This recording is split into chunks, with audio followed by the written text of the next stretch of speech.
Good morning, everyone. 6:14 is the time, and Austin City Council members hashed out what could amount to a significant shift in city leadership. So Mike Kanan is here with the Austin Monitor to talk to us about what that shift means and if it was surprising to anyone about this. Good morning. Morning. How are you? I'm good. Thank you for being here. Not a late night like you had before. Not so late, yeah. Not so late. They wrapped up around 11 o'clock last night, you said. Yep. Okay, so tell me about this possible shift in leadership. So the mayor wants to use a 501c3 that was established by now Senator Kirk Watson to pay for a series of officials that would work out of his office. Not officials, advisors. They would work sort of to, in some ways, they'd work sort of as a cabinet for him.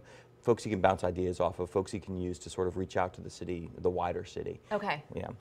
His constituents. His constituents, and that's how he framed it last night. It's an interesting sort of frame because, you know, now with 10-1, the shift, 7 council members aren't elected at large. It's just 1 council member elected at large.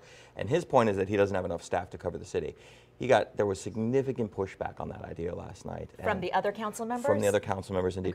Folks like Councilmember Delia Garza, Councilmember Ellen Troxclair, concerned that perhaps the move toward a larger staff in the mayor's office might mean that the other offices and thus the other districts would be outweighed in terms of voice.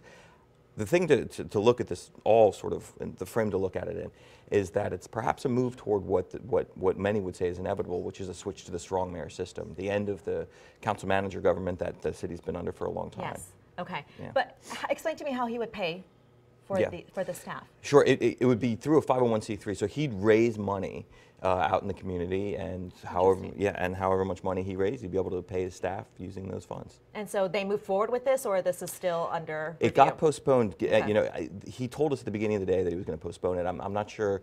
I think we'd heard noises through the week that it was going to be a deal. So, so he's got 2 weeks to sort of get his ducks in a row and get the other council members on board. We'll see what happens. Okay, let's talk about the homestead tax exemption. Sure. That was another topic last night as well. Where did they go with that topic? So they did approve a study to look at the impact of offering homeowners in the city of Austin a 20% homestead exemption. Okay. As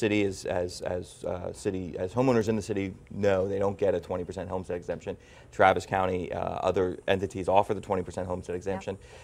Big issue on the campaign trail. There's almost everybody on that dais promised something along these lines.